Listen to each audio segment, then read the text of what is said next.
It's wonderful to have this resounding greeting. So good, so good.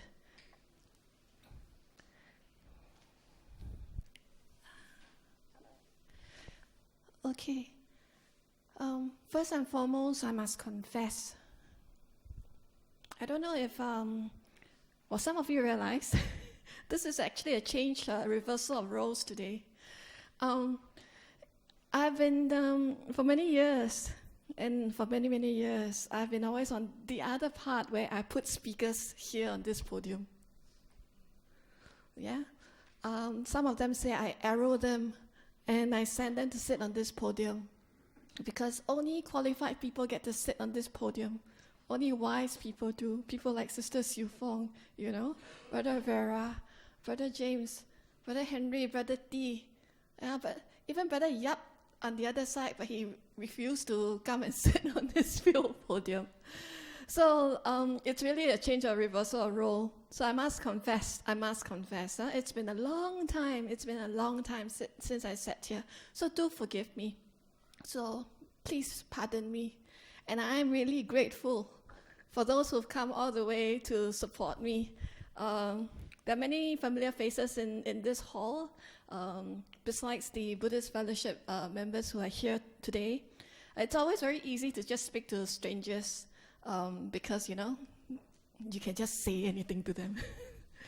But today I'm really fortunate. I see in the audience my daughter. Yeah, my daughter has appeared today. Yeah, my very close friends, KM, Lao Ta, and people who have been very close to me, and people who come all the way, who've not seen me for many, many years. My ex-colleagues in my telco days. I've also known that there is a MediaCorp staff here too. My existing colleague here. So I'm really very fortunate that many are here to support me. Okay, so firstly I must qualify. This is not your usual Sunday Dhamma discourse, as the wiser and the more qualified people sit on this podium. If you notice my posture now. Okay, so I start by saying that today it's really a sharing of my own personal experience. It's in a hope that I will leave some thoughts for each and every one of you to take away with. Some thoughts in terms of how I've been very motivated by the Dharma in my own life. And in particularly my recent experience in India. Okay. So before I begin, I wish to acknowledge a few people who has made this very possible, this experience is sharing possible. Firstly is Venerable Bhikkhu Lee from the Santi Forest Monastery, as well as from the Wat Palelai in Singapore. He was our spiritual and our tour leader of the pilgrimage. And without him making the experience so memorable and so meaningful, I won't be able to say what I have to say to you today. Next, I want to also mention friends, photographers, fellow pilgrims on the recent trip. There were 61 of us. If you read the suttas, there is a particular area where the Buddha addressed 61 people altogether, devotees altogether in one place. So it was quite memorable for 61 of us to be reminded that, wow, you could be one of the 61 Sanghas sitting in front of the Buddha. Okay, there are 61 of us. So some of the thoughts and pictures here today are collaborated from their own experience. So my sharing today is based on the walking the footsteps of the Buddha. Okay. In December last year, together with 60 others, I set forth to northeast Thailand on a pilgrimage. Okay. Right. What is really a pilgrimage? A pilgrimage is a journey or a search, right, of a moral or spiritual significance. And this typically is a journey to a shrine, a temple, or a place of worship. That is to a person's beliefs or important to a person's faith. I call myself a Buddhist, and I do, and I do, and I do. I made a strong conviction that I would be called any other thing, but I'm a Buddhist. I actually had a speaker's profile, but I told Brother Henry not to read it. The reason here is this. I was educated for 10 years in a Christian school. Right? I come from the convent, and being in a convent, in CHIJ convent, you are very exposed to the Catholic culture. So it's quite extraordinary for a convent girl at Sec 4 to be taking Buddhist studies at O levels, where the rest of the school and the cohort took catechism as part of their religious knowledge studies for O levels. So I was one of the 2 students in the convent who graduated at O levels with Buddhist studies, so yay!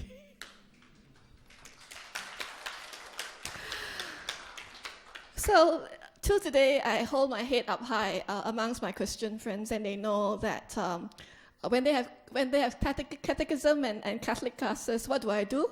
I carry my bag and I walk out of school proudly. And I go on to another school where I will take on my Buddhist studies for O levels. And so I did that. I did that for 2 years. My background started Buddhism when I was very young, when my family were more Taoist and Buddhist. But I knew deep in my heart that, I was more inclined to learning more about Buddha. So I took Buddhist studies. So that was one. So for friends who tell me they want to go on a pilgrimage and they tell me they want to go to Jerusalem, so I scratch my head. Jerusalem, that's not where I should go. They say they want to go to other places to see the Nativity and Mary. I said, okay, that's really not what I'm interested in. So there are many religions that attach spiritual importance to particular places, particularly the places of birth, the places of death, and the founders of the saints, or to the place that they call their spiritual calling or their awakening, or their connection with the divine to the locations where miracles were performed or witnessed, or locations where a deity used to live or to house, or any site that had spiritual powers. Such sites were commemorated with shrines or temples that devotees are encouraged to visit on their own for the spiritual benefit. Okay, so many questions get healed apparently when they go on this spiritual awakening. All right, many of people who go on pilgrimage have questions in their mind, and they go there looking for answers. I'm not sure that's how I started. Okay, so I'll share with you why this is so. The Holy Land in the Arabic religions of Judaism and Christianity and Islam, but for Buddhism, it's really very much the land of the Buddha, which is India. The land of the Buddha has gone through a lot of devastation in over history. Okay, many of us would know very much about the devastation of the Nalanda universities. So in the early 21st century, numbers of people of all faiths who go on pilgrimage has continued to rise, with 39 of the most popular sites alone receiving an estimated 200 million visitors every year. So what we're talking about around the world. Okay, so there is a growing awareness within the major faith organizations about fulfilling the spiritual obligations. So for Buddhists, why must we make a pilgrimage? Why must we do a pilgrimage? In the Mahaparinibbana Sutta, the Buddha said to Ananda, these are the words. Ananda asked the Buddha, in the past, Lord, the monks of all directions, after ending their rains retreat, they came to see the Tathagata. We get to see and attend to the monks who inspire the heart. But now, after the Blessed One is gone, we won't get to see or attend to the monks who inspire the heart. This was a question asked by Ananda to the Buddha just before the Buddha passed away. And so how did the Buddha answer? So the Buddha replied, Ananda, there are these 4 places that merit being seen by a clansman with conviction, that merit his feelings of urgency and dismay. Which 4? Here the Tathagata was born is a place that merits being seen by a clansman with conviction, that merits his feelings of urgency and dismay. Here the Tathagata awakened to the unexcelled, right self-awakening. Here the Tathagata set rolling the unexcelled wheel of Dharma. Here the Tathagata was totally unbound in the remainderless property of unbinding.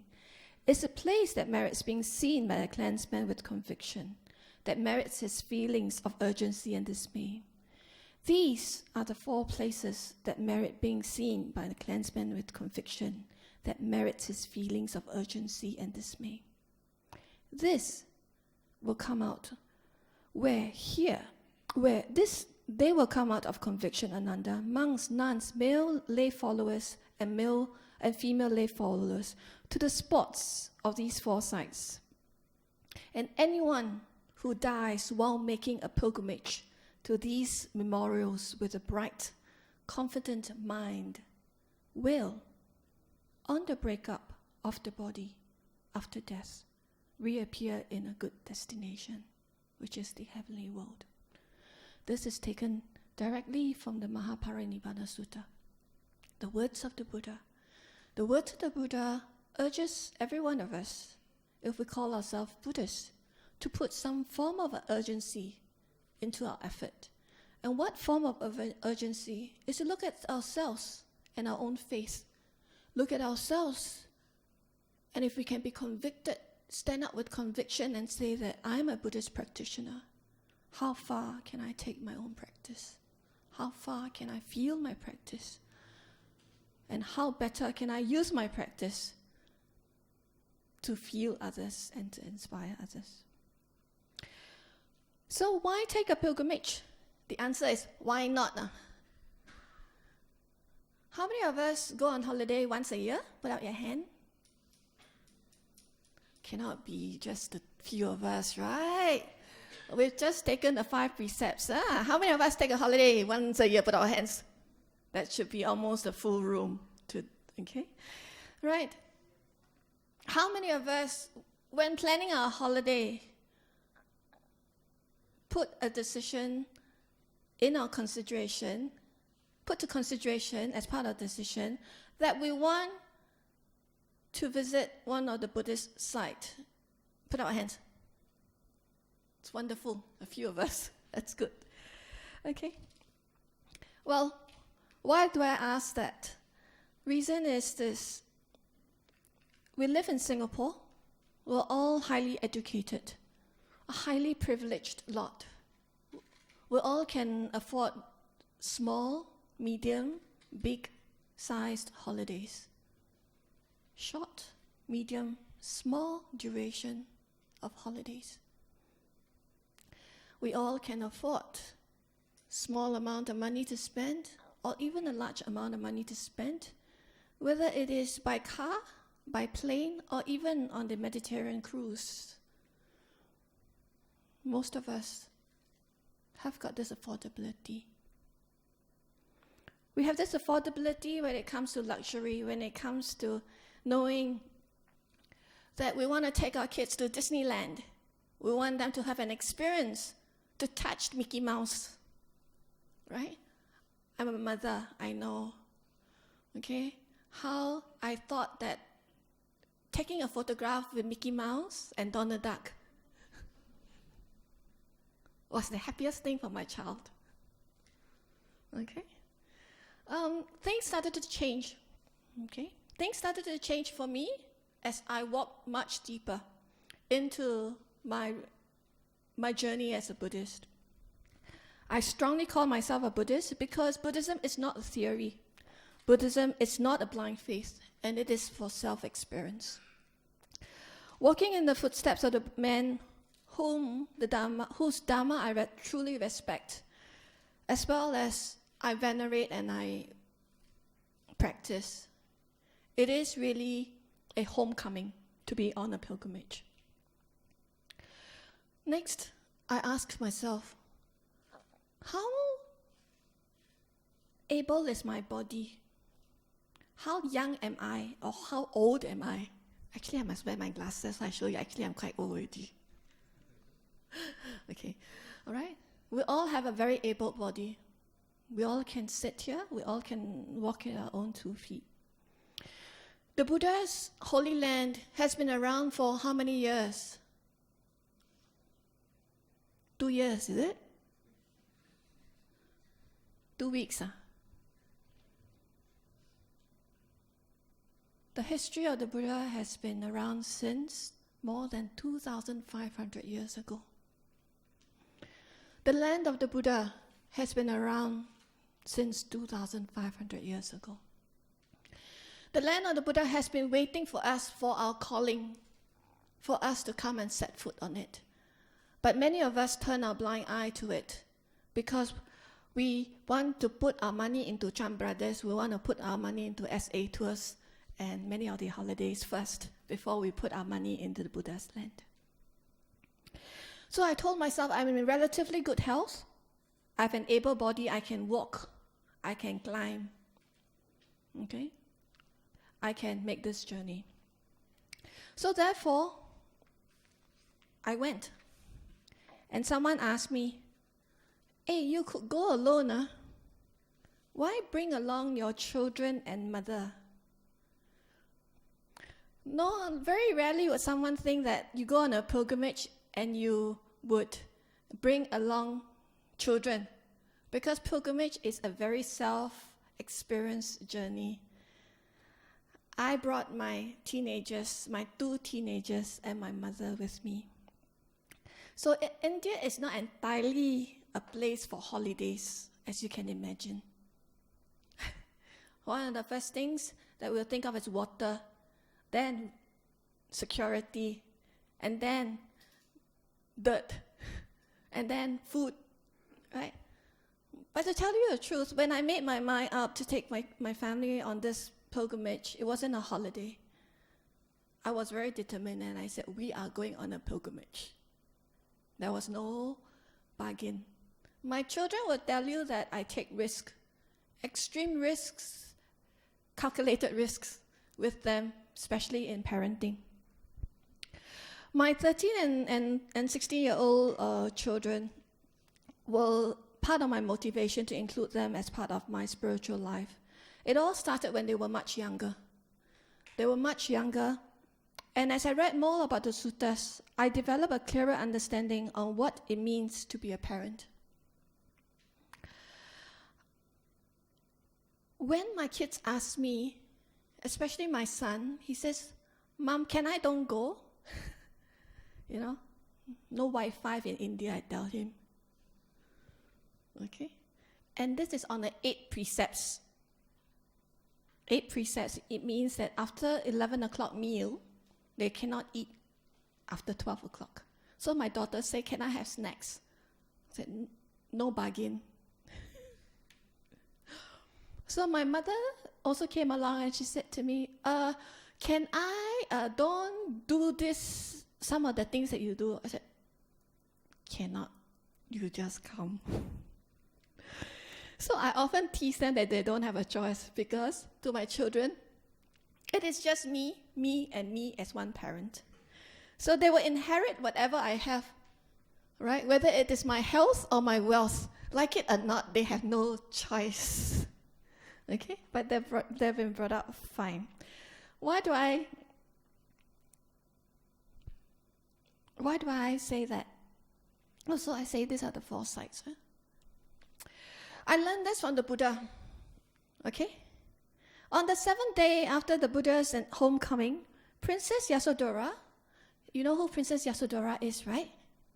Okay, for those who do not know, Princess Yasodhara was the Buddha's wife before he went on the renunciation path, right? She dressed up the young little prince Rahula, which is their son. Okay? The Buddha's son had been brought up by his mother and his grandfather and was now 7 years old. Princess Yasodhara pointed to the Buddha and said to the young child, "This is your father, Rahula. Go and ask him for your inheritance." The innocent Rahula went to the Buddha and looking up into his face and repeated what the mother asked him to say. "Father, even your shadow is so pleasing to me." As the Buddha was leaving the palace, little Rahula followed him and said, "Now give me my inheritance." Coming to the Buddha's thought, the Buddha looked at Rahula and contemplated. This little child desires the father's wealth, but this wealth goes with the worldly life. And it's full of trouble and it's full of suffering. I shall instead give him what I know, and thus this will give him an excellent inheritance. So the Buddha then asked Sariputta to lead Rahula on and, something ordained. But I brought to mind this whole story. When I read this sutta about the inheritance, my mind started to swirl. Because I keep asking myself, what is inheritance? What is inheritance? Brother, what's inheritance? Something you pass on. Yeah, like what?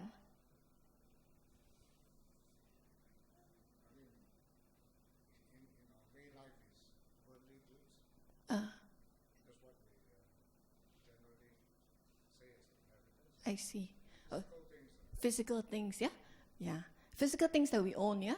Like, for instance, our property, okay? Our title deeds, okay? Our cash, including our debts, our credit card debts.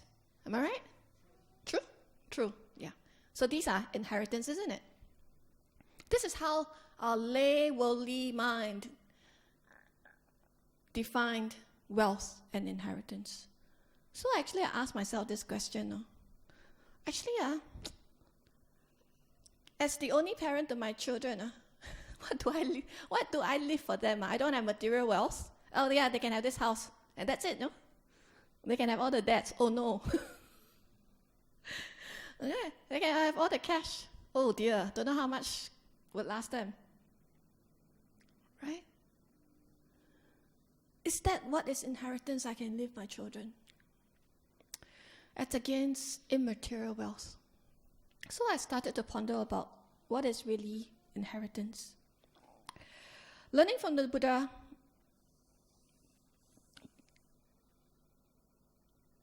the Buddha is such an established spiritual practitioner. He says his actions to Rahula depicts one who says that the spiritual wealth of one who is well cultivated, whilst passed on, it's an inheritance to the next generation. And so, for several years now, I've took on this very deliberate step where everything that I do is to leave an inheritance for my children. An inheritance of the non-worldly world.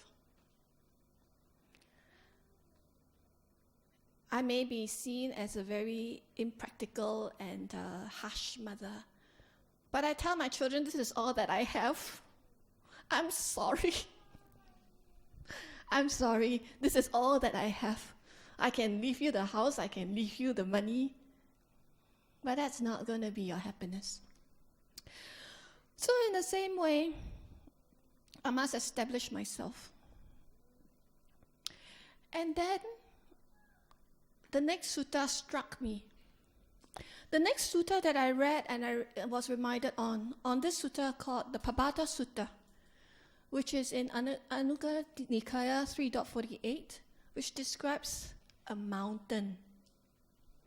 I read out to you what is said in the sutta and why it so depicts us as adults so poignantly. The Buddha says, monks, the great Seow trees, which are the Sala trees, that live in dependence on the Himalayas, the king of mountains, prosper in three kinds of prosperity. Which three? They prosper in terms of branches, leaves, and foliage. They prosper in terms of bark and shoots. They prosper in terms of softwood and hardwood. The great Seow trees that grow independent on the Himalayas, which is the king of the mountains, they prosper in terms of three kinds of prosperity. And descendants, in the same way, who live independent on a clansman that is convicted, that has a strong conviction, will also prosper in three kinds of prosperity. The words of the Buddha says what these three kinds of prosperity are. First is they prosper in terms of virtue. They then prosper in terms of discernment. From conviction to virtue and discernment. The descendants who live in dependence of a clansman who is convicted in conviction will also grow up in conviction, in virtue and discernment. The words of the Buddha says that if ever we want to grow prosperity and wealth for our next generation, to grow them in conviction, in virtue, and in discernment. Like a mountain in the wilderness, okay, we will all consummate in virtue. We all prosper, whether it's wife or children, friends, dependents, and king.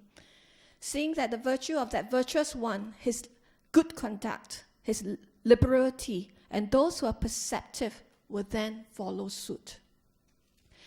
Having in this world followed the Dharma, the path to a good destination, they will always delight in the world of the Devas, enjoying the pleasures they desire. So this became my motivation. This became my very strong motivation, that putting aside however that I can accumulate, in my career, in my finances, I will never be able to leave that as an inheritance to my children. How many of us have seen in history many generations of which many of these monetary finances get used and exploited and never last very long for the next few generations?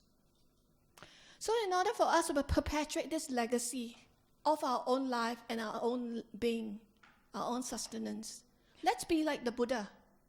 Be like the Buddha to be the mountain of which new branches, new leaves, and new foliage can grow roots and take roots with what we can offer them. All right? So thus, I include my children in everything I do in my spiritual journey, to nurture them in the quality of happiness. So in the terms of quality of happiness, it's not how successful they are. Of course, I'm a very typical mother, I confess, okay? Those who know me well would know that I get angry with my children also, I get upset when they don't do well in school as well. I'm a very typical mother. I confess, my daughter is here and she'll tell you I am one. However, I'm also very mindful. Honestly, very truly, very, very mindful. After the mundane things are gone, put aside, I'll then bring them back to the spiritual path. To grow them in mental resiliency as well as emotional balance, and to walk on the path of a practitioner. I dare say this new generation do not use the term Buddhist, do not use the term Christian with them. I try not to, with my young children, to say that you're Buddhist children, because they will object. They will never agree to be called a label. So as long as you're a good person, as long as you follow this morally upright and virtuous path, you're a good person. I don't care whether you go to church, you go to temple, or you mix with Christian friends or Muslim friends. That's perfectly fine with me. Okay? The Buddha never said, you have to be Buddhist, to be a good person. He never said that, okay? We all said that as humans, we said that. So, the Buddha also said to Ananda, when the Ananda asked about spiritual companionship. When we talk about spiritual companionship and Kalyana Metta, most of the time we think of people outside of our own sphere of influence. How many of us count our own spouse and our partner and our own children as part of our spiritual friend? And we should. We should cultivate and nurture that companionship spiritually with the persons who are closest to us. And for that was a determination to include my children as part of this spiritual companionship that I was developing in my life. So, as for mother, why my mother? My mother is 66 years old, not very old. She will not call herself old, but she has got physical pains in her body, right? So it's a long, arduous journey. It's the 8 precepts. How would she take it? It was really, truly a desire for me to bring her alongside. I owe my life to her. Without her grit and her guts, if you think I'm gutsy, I think my mom is even more gutsy than I am. Okay? Without her guts, without her courage, I would not have come to Singapore. I come from Malaysia. I was born in Malaysia and from Penang. I would not have come to Singapore, and I would not have a good education. Without my mother, I am not entirely who I am today. I can never repay my debts and gratitude to my mother. My mother and I have differences, and we will continue to have differences. The persons who are closest to us, we will continue to have friction, honestly, till the day that we part. I try to make it a motto of mine to do my best when she's alive and not when she is sick and dying. As a volunteer at Tan Tock Seng Hospital, I've helped and held many hands towards their death and to their coffin. Many a times they will hold my hand much longer and much more often than they will hold their friend, the hand of their father, their mother, their brother, their sister, or their wife. And why is that so? Because we're all made of flesh and blood. Each and every one of us. This flesh and blood is embellished by this thing called self. And this thing called self is our ego. This thing called self is our pride. And this is the pride that pulls many of us down. And we would then let our pride down only when we are sick and we're almost dying. And that's when we want to seek forgiveness from our loved ones. Just 2 days ago, several of us walked a patient from death's bed in ICU all the way down to his coffin. Some of you who attended Venerable Kai Zhao's talk for the last 1 week would have heard him dedicate all these merits to this patient. And he passed away very peacefully. And what we had been able to do as Buddhist practitioners was to bring together a ceremony of forgiveness for the family and the patient. So rather than me as a patient, a volunteer holding the patient's hand, it was the family holding the hands of this patient to his coffin. But not every one of us is the same. Not every one of us is going to be able to enjoy this liberation of heart. Not till we perfect our own practice. And I'll tell you that I'm not there yet. I confess I'm not there yet. Okay? So I still have got difficulties of heart as well. So the Buddha says, there are 2 people very difficult for us to repay. And which are the 2? They are your mother and your father. Even if you were to carry your mother on one shoulder and your father on the other shoulder for 100 years, and were to look after them by massaging, bathing, and rubbing their limbs, or they were to defecate and urinate right there on your shoulders, you will not in any way be able to pay or repay your parents. Unless, if you were to establish your mother and father in absolute sovereignty over this great earth, abounding in the 7 treasures, you will not in that way pay or repay your parents. Why is that? Because father and mother do much for their children. They care for them, they nourish them, they introduce them to this world. But anyone who rouses his unbelieving mother and father, settles and establishes them in conviction, rouses his unvirtuous mother and father, and settles them in virtue, rouses his stingy mother and father and settles them and establishes them in generosity, rousing them, the foolish mother and father, and rousing them in discernment. To this extent, one pays and repays one's mother and father. Okay, I bring this to mind because, like you, I am not perfect. I know I will continue to practice and hone my skill, but I still have got arguments and fights with my mother very often. Extremely often. I do.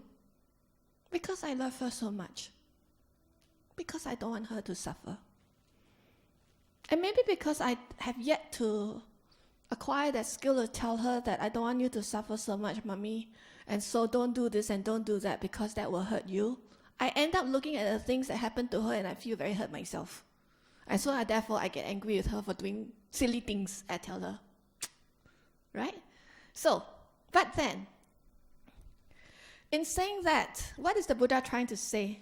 The Buddha is actually trying to say that, finding kind and grateful people, it's rare, but actually not very rare, The Buddha is simply stating that this is really the harsh truth of our human race. He's really advising us to treasure these people when you find them, and more importantly, to show them how you become a rare person yourself.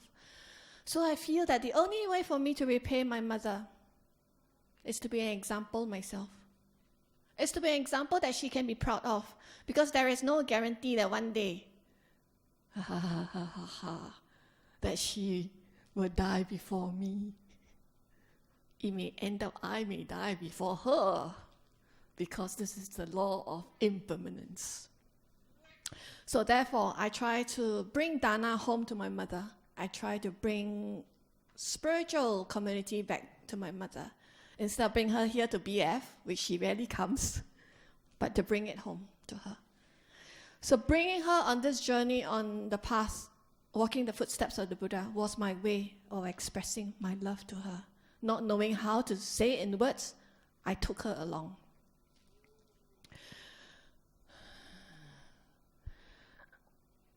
So this is what I said just now.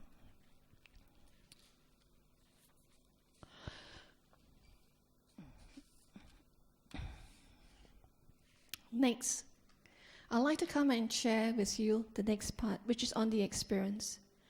There are many stories out there in books, which if you realize for the last half an hour I spoke about, nothing I show you about India, right, besides the map. That's really the intent. Because I'm no author, I cannot write as well as the authors. I'm no Sangha member, I cannot describe the places as well as Bhikkhu Lee. Right? But I can share with you what's in my heart. The internet has got lots of places and pictures of the places and what to see and what to do. Please go and search yourself. Okay? All right? So I'm not here to market or to sell a pilgrimage, but I'm here to invoke something in your heart to start to think about. Have I begun invoking something in your heart? Have I? Don't cry, sister.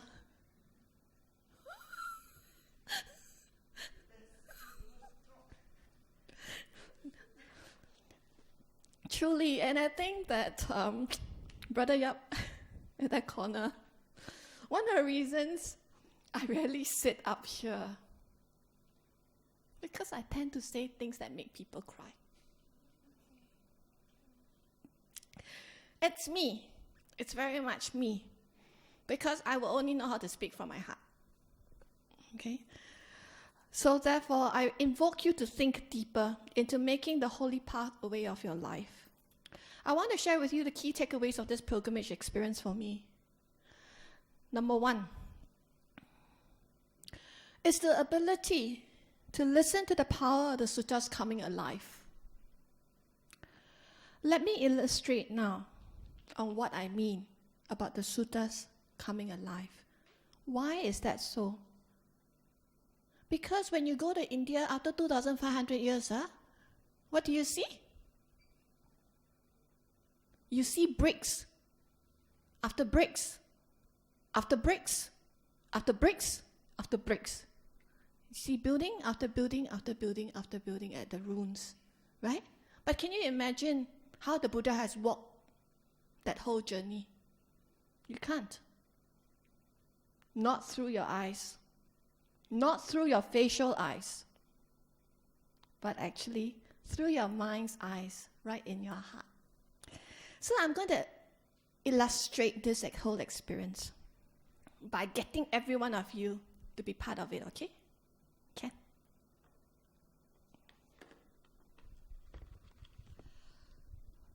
Okay. I'd like you all to join me. I'm going to illustrate this whole experience coming alive, which is to listen to the power of the suttas coming alive at the sacred site. Firstly, I asked that every one of you sit comfortably and just close your eyes. As you close your eyes, just as we did in meditation just now, just take 3 deep breaths. Close your eyes until I ask you to open up your eyes. And just concentrate to listen to my voice and to feel the words of the Buddha with your heart. You're all now seated very comfortably. So imagine this. We're all now sitting on a huge sala tree on the lawn garden of the ancient city of Nalanda. Facing you is a huge brick wall, 10-story high. This structure is Sariputta's stupa. At this stupa, as you're seated down, facing the stupa, these words of the Buddha are being read out. The further shore, the last debt paid. We now come to the year of the Master's Parinibbana, his complete passing away. The Blessed One had spent the rainy season at Bulivagama, a village near Vasali. And when the retreat was over, he left that place and returned by stages to Savatthi, arriving back at the Jetavana monastery. There, the elder Sariputta, the marshal of the Dharma, paid homage to the Blessed One and went to his day's quarters. When his own disciples had saluted him and left, he swept the place and spread his leather mat. Then, having rinsed his feet, he sat down, cross-legged, and entered into the fruition, attainment of arahantship. At that time, predetermined by him, he arose from the meditation, and this thought occurred to him. Do the enlightened ones pass away into final Nibbana first, or do the chief disciples do so? And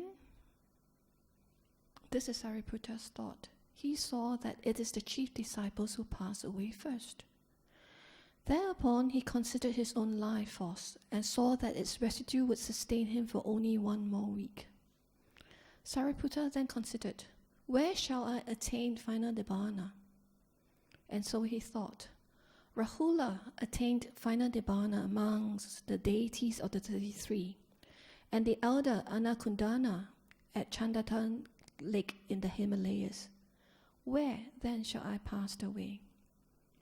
With this thinking over repeatedly, Sariputta remembered his mother And the thought came to him,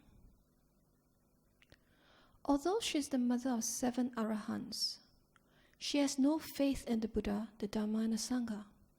Has she the supportive conditions in her to acquire that faith, or has she not? Investigating the matter, Sariputta discerned that she, the mother, had the supportive conditions for the path of stream entry. Then he asked himself, through whose instructions can she win to the penetration of truth? He saw that it would not come about through anyone's instructions in the Dhamma, but his own, which is Sariputta. And following upon that came the thought, if I now remain indifferent, people will say, Sariputta has been a helper to so many others. On the day, for instance, when he preached the discourse to the deities of tranquil mind, a large number of devas attained arahantship, and still more of them penetrated to the first 3 paths.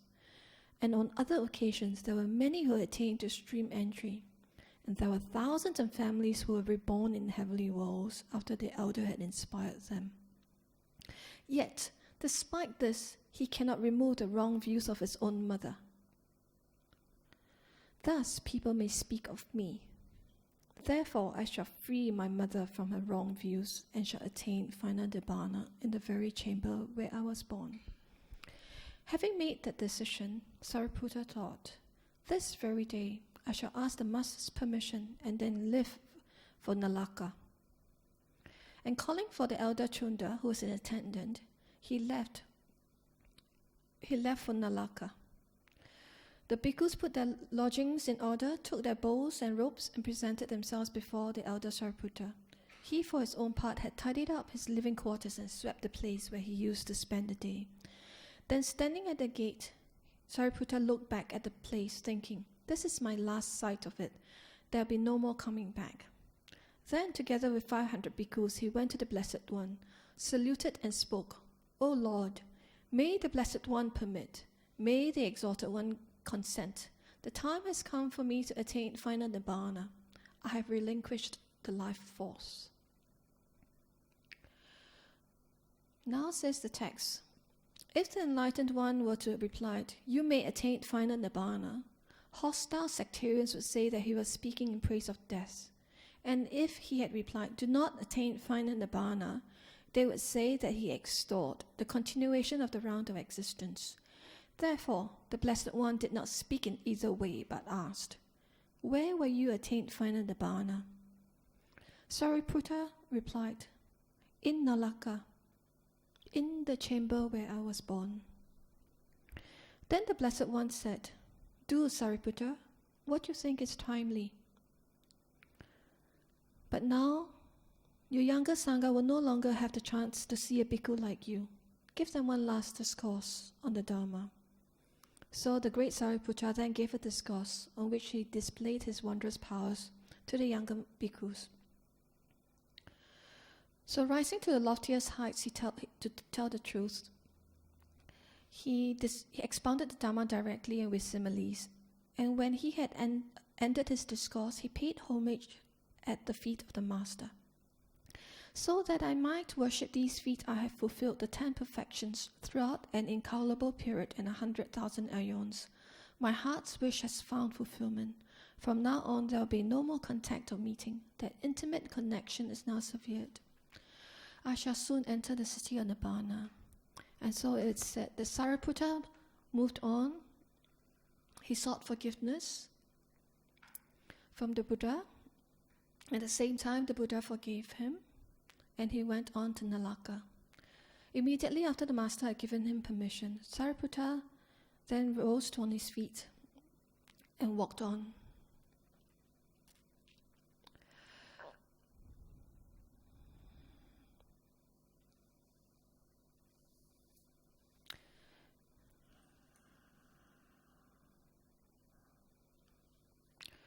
During his journey, Sariputta spent one night wherever he stopped.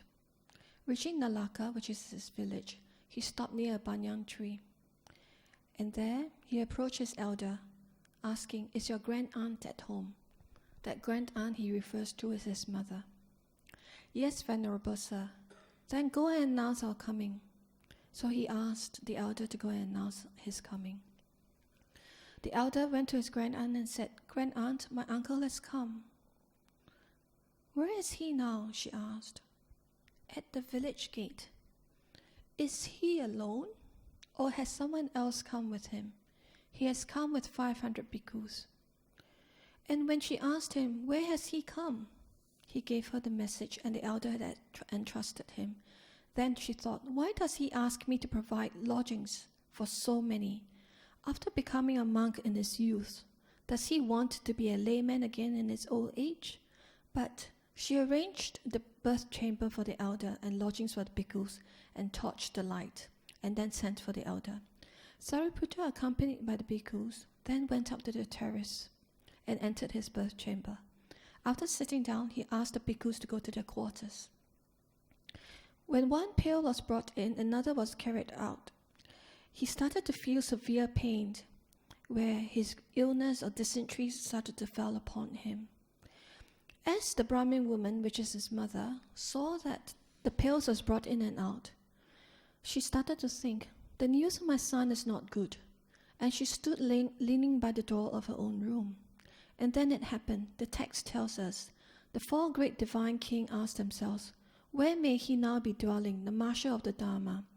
And they perceived that he was at Nalaka, in his birth chamber, lying on the bed of his final passing away. The 4 great kings went up and said, "Let us go for a last sight of him." When they reached the birth chamber, they saluted the elder Sariputta and remained standing. "Who are you?" asked the elder Sariputta. "We are the great divine kings, Venerable Sir. Why have you come?" "We want to attend on you during your illness." "Let it be," said Sariputta. "There is an attendant here. You may go." When they had left, they then came in the same manner, Sakka, the king of the Devas, and after him Mahabrahma, and all of them the elder dismissed in the same way. The Brahmin woman, which is his mother, seeing the coming and going of these deities, asked herself, "Who could they have been who paid homage to my son and then left?" And she went to the door of the elder's room and asked the Venerable Chunda for the news about the elder's condition. Chunda conveyed the inquiry to the elder, telling them, "The great Upasika, which is a lay devotee, has come." Sariputta asked her, "Why have you come at this unusual hour?" "To see you, my dear," the mother replied. "Tell me, who were those who came first?" "The 4 great divine kings, Upasika." "Are you, then, greater than they?" she asked. "They are like the temple attendants," said the elder. "Ever since our master took rebirth, they have stood guard over him with swords in hand."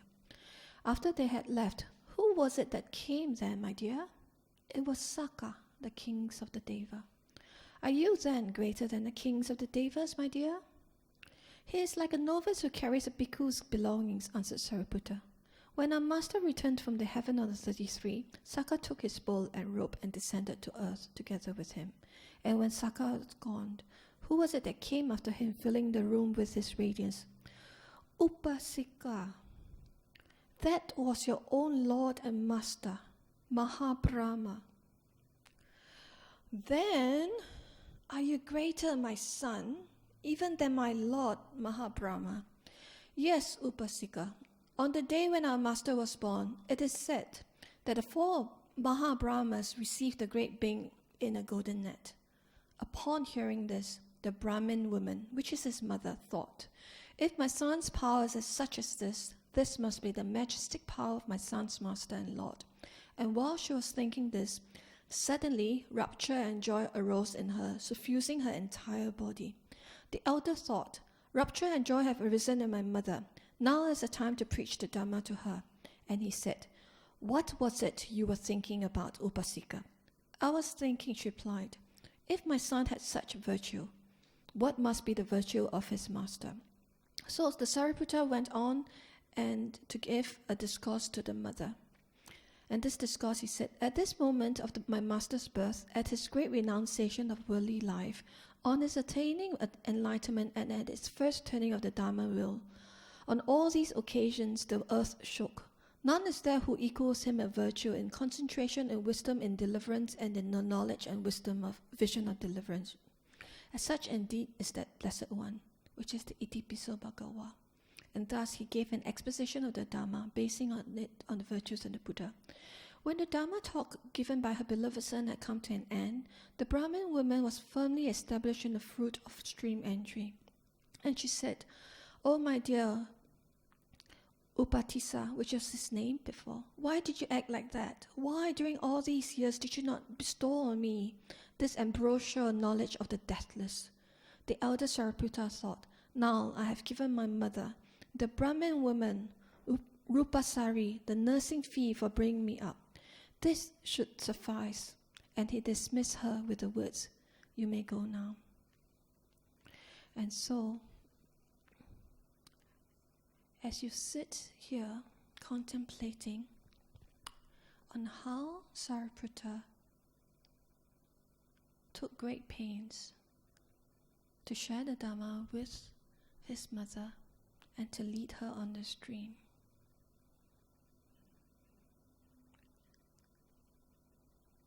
we put upon this thought on ourselves.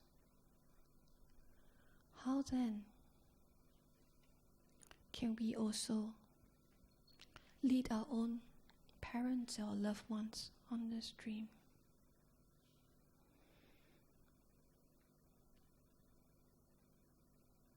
So this is the first thought I leave with you. You can open up your eyes. Listen to the power of the suttas coming alive. Number 2, we see the distance not in terms of road distance, but the distance of the realizing of Nibbana.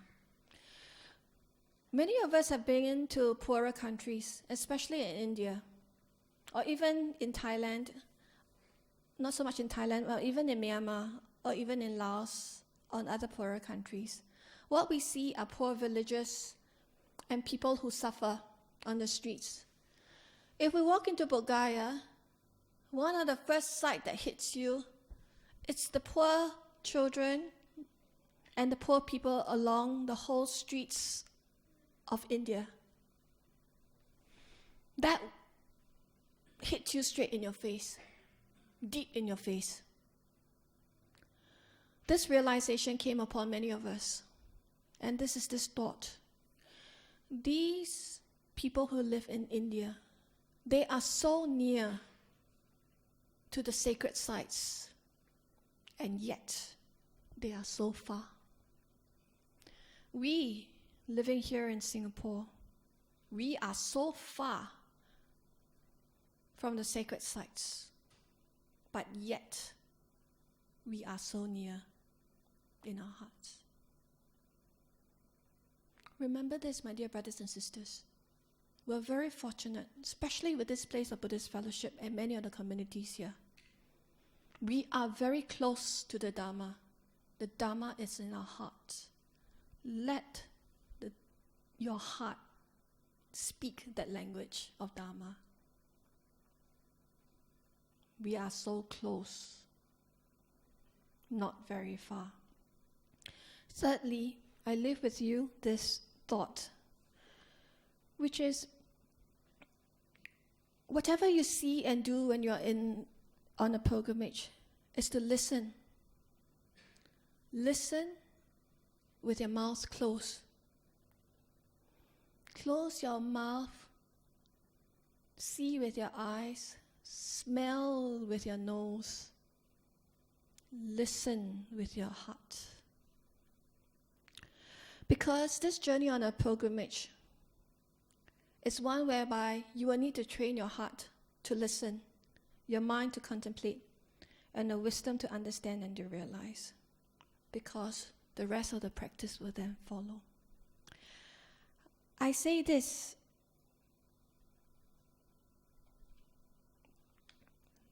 because of a reflection purposely blurred out from a 13-year-old. This reflection was written by a 13-year-old. Shall I read it out to you with permission? Okay. Let me read it out to you. Or let me show you. He, he, he. May I? Young little girl? Can? Can.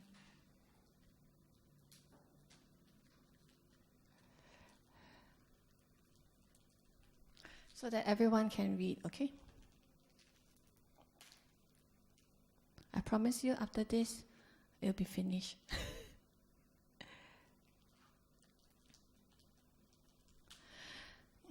Okay, this reflection, oops, cannot be seen, is it? Okay, then I have to read. Okay, this reflection was written on the 4th of January 2015 at 12:52 a.m. It's an India pilgrimage reflection.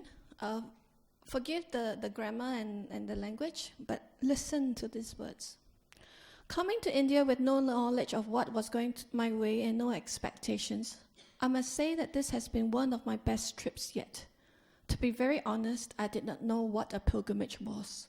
I thought it was like any other Firefly mission trips, going to schools and nunneries to donate money and food. All I knew was that we visited many temples and stupas and listened to many stories, which, embarrassingly, I do not remember. However, after a while, I started to realize the whole purpose of this trip. We were visiting the life story of the Buddha, where he was born, where he peacefully attained Nibbana, where the first council was held, etc. I've always thought that all I knew in the past was what there was and nothing more. However, I was proven wrong when Bhikkhu Li invited pilgrims to read the stories that happened at that specific place, and I realized that I have not heard about them before. These stories may not have made a huge impact on me, but I'm pretty sure that after the trip, I will put in more effort to learn the Dharma and take my time to fully understand it. The company that went along was amazing, and I cannot ask for any better. So I'm going to skip.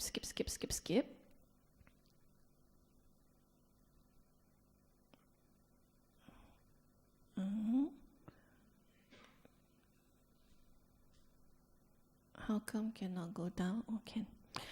Okay, I'm going to skip. Okay, not forgetting the amazing scenery we faced at each stop. The sunrises were amazing and the sunsets were breathtaking. The sunrise at Vulture's Peak was my favorite. We trekked up the mountain in the wee hours of the morning just so that we could get a spot at the peak and meditate as well as to read the sutta. We were meditating till the sun rose and I couldn't stop myself from opening my eyes to catch a glimpse of the beautiful sunrise. It was amazing to be meditating when the sun is rising, a new day with a fresh start. Though it was cold, it was all worth it. The view from up there was astonishing. I would love to go back to Vulture's Peak and watch the sunrise again. The stupas were cool too. They might just be big structures made out of stones and bricks, but the story behind it tells otherwise. It was surprising to hear what had happened at that current place 2,500 years ago, and we were stepping foot on the path of the Buddha. This trip marks my first time observing the 8 precepts as well. At first, I thought it would be tough, for I would normally eat whenever and whatever I want. However, I was determined to not fall into temptation and try my best not to do it, and I managed to. The first few days, my grandmother would tempt me with food, since she was not practicing the 8 precepts, but I rejected it and surprisingly didn't feel any sense of hunger at all. Subsequently, things got much better and food was no longer on my mind. Even if I got hungry, I really did not want to break the precept. Thus, I tried my best. I used to think that not eating was the hardest of all the precepts to observe because this little girl likes to eat. But I guess this trip proves me wrong. The hardest precept for me to follow was the 7th precept, which is no entertainment. I would unknowingly sing, but would constantly get stopped by people to remind me that I am breaking the precept. I guess I should practice more mindfulness in the years to come, such that I'm more mindful of my body, speech, and mind. I'm proud of myself for being able to sit still and meditate for 25 minutes. Wow. It has always been a challenge for me for the past few years and the first few days of India, as I would always fall asleep halfway through meditation. Surprisingly, at the Deer Park, I managed to sit still to meditate and focus on breathing without falling asleep. For me, I had a goal in mind, which was to actually meditate properly and just to concentrate. I did try it many times, but I guess it didn't work out very well for me. Nonetheless, now I am determined, yes, to meditate more and feel the energy of the Dharma within me. Though I started on this path years ago, it feels like it has just started. I knew the chants, but I never knew what it meant. I knew the place, but I never knew what happened. I knew the person, which is the Buddha, but I never really know what he did. All these I've managed to learn on this trip, and I'm immensely grateful towards the coordinators and Bante for putting in so much effort that I have so much to take away from. This trip has made me more inspired. Hear this, parents. This trip has made me more inspired to learn the Dharma and practice it with mindfulness.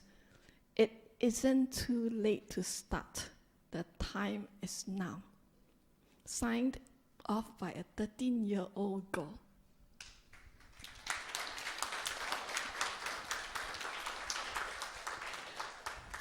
I didn't receive this. This was sent to somebody, and it just came to me. Okay? All right?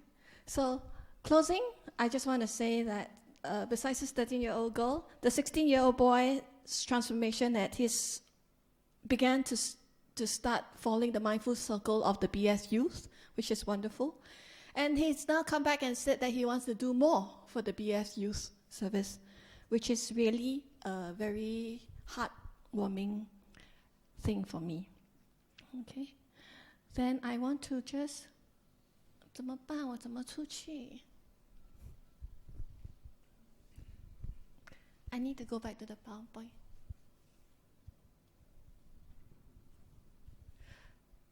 I just want to end by just saying how grateful I am to each and every one of you for this. 这个，对吧？不可以。That life is really about transformation. Taking our transformation for ourselves, our transformation for the people around us, and how they can be more inspired. Okay? So that's it for me. That's it for me. Although I wish that I had time to show you a video, but you can watch the video later. Okay? That's it. Thank you.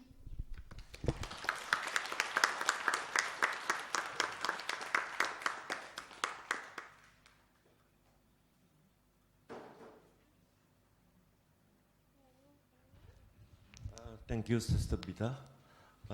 I'll show a hand. How many of you have been to the Indian pilgrimage before? That's good. I would really encourage you. I think over here we can actually emulate our Muslim friends, you see.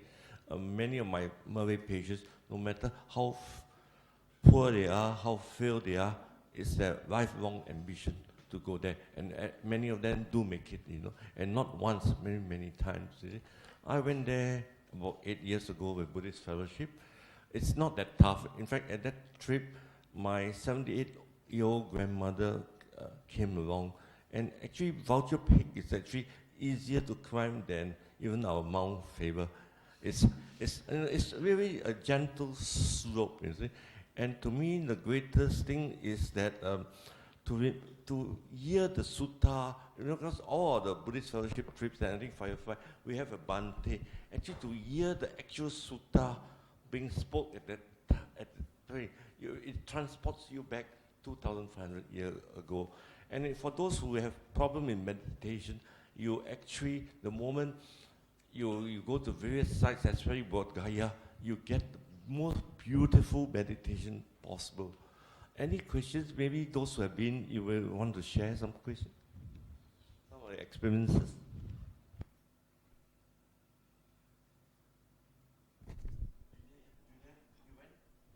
Yeah, you want to share?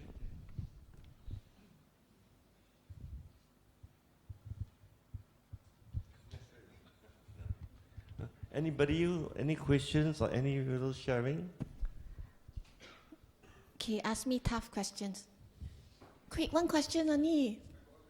Oh. Brother Chan, very, very tough question one.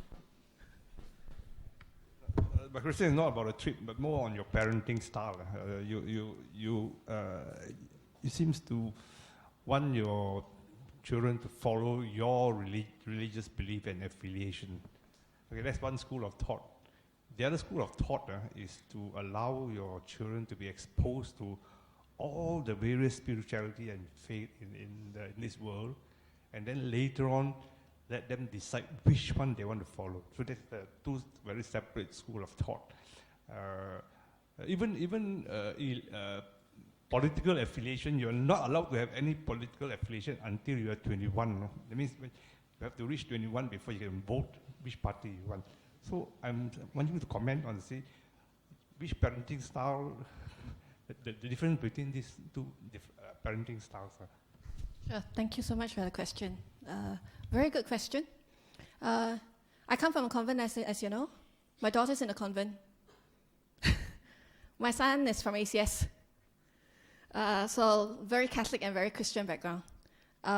They're encouraged to attend the chapel. They're encouraged to go with their friends to church. My parenting style is a very open style in the sense that I don't force them to say you are a Buddhist.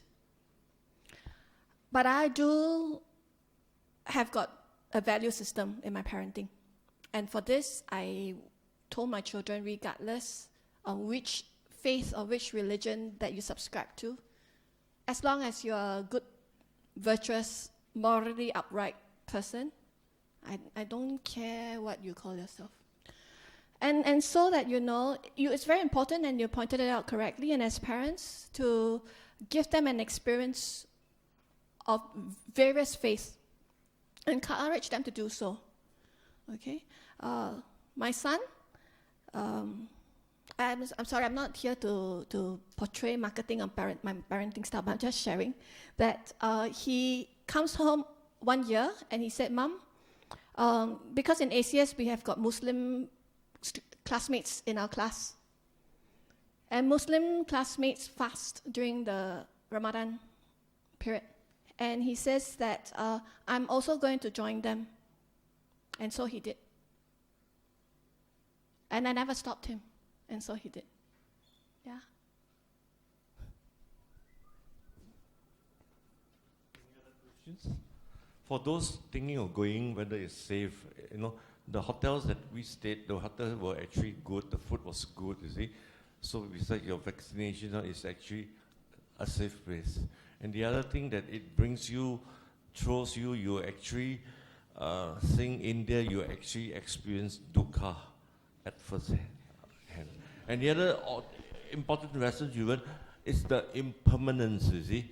You see all the important sites and all that being destroyed, you see. So it is an onus on us, you see, to actually make sure that the Dharma still becomes alive, you know. Although the buildings may be collapsed, Navanda may be destroyed, but you can, the Dharma must always stay alive in our hearts. Any comments? I think more than just dukkha lah, sukha also lah.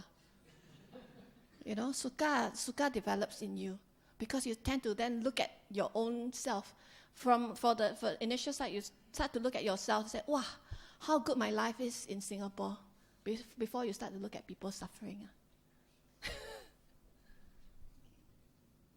Yeah, this is a video, a clip of a pictorial view of the trip.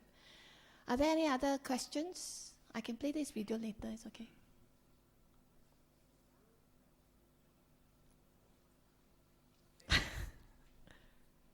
Huh? Play ah? Paiseh.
little shopping, show how to buy meditation cushions first.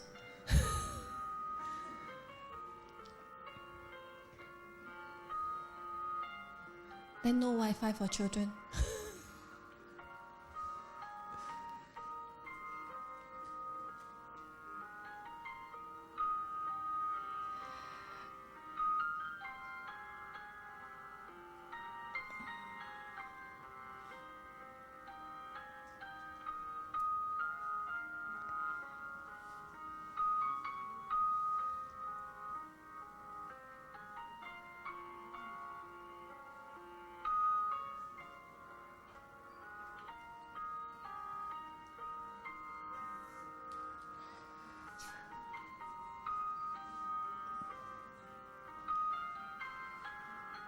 The places are still very much, very, very beautiful.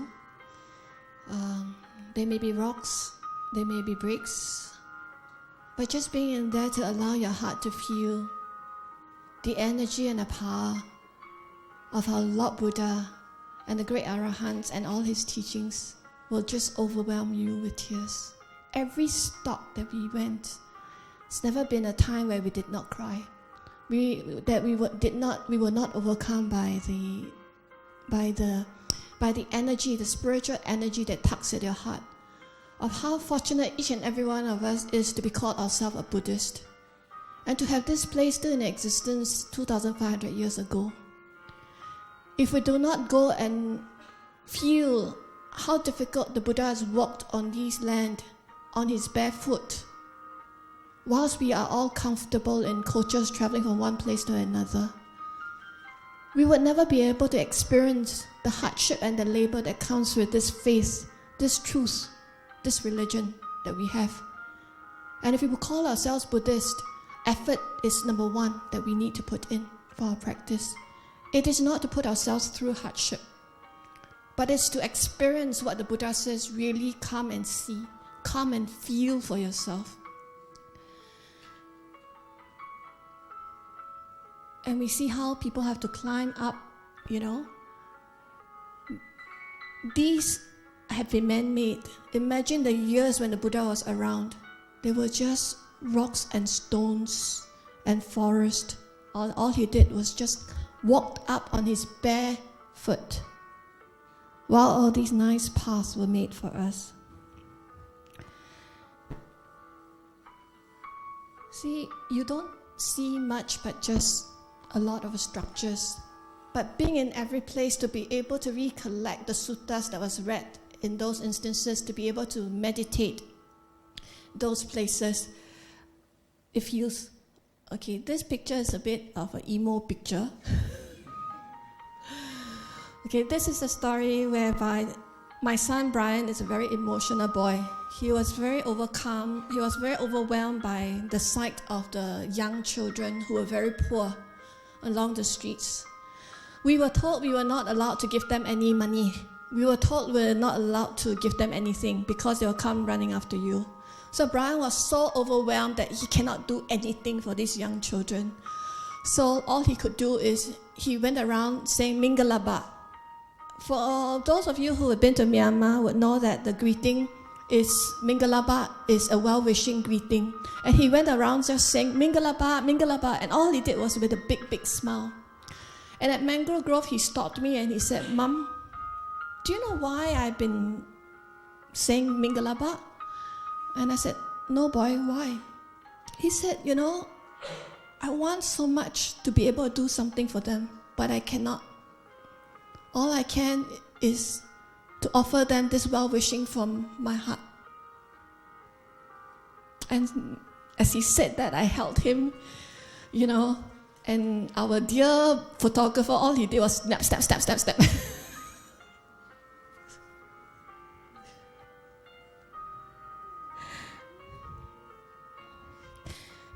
It is an incredible journey for us for me particularly, as a meditator. Often when we sit meditating at home, or for me sitting meditating at home, I wish that my child will come and sit next to me to meditate. But they will be very busy in their rooms playing their computer games. But on this journey, every single day, for 15 days, the best day of my life, where my children sat next to me meditating. At the same time, Brian continued with his group of mates back in the room to meditate again some more in the room. Best gift. This may be the Buddha's relic enshrined in a museum, but walking into that room, you can feel the Buddha's presence just through that sheer glass. Your tears will just roll uncontrollably that such a man did exist in this world. Such a great, great man did exist in this world. Of course, they do funny things. They know entertainment, so they entertain us. This is at Nalanda. Oh, he's a dancer, so he likes to do all these stuff.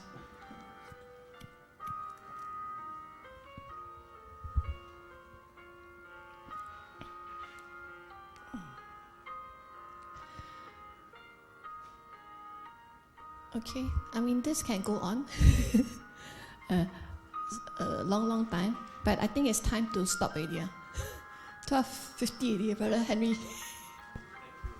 Bita. Just a few announcements. Next Sunday, Brother James Koo will talk on great blessings for spiritual achievement, advancement. Then this coming Friday, the Buddhist Fellowship East Orient Building, Venerable Tenzin Pazan will start a series of talks on the Bodhisattva way of life.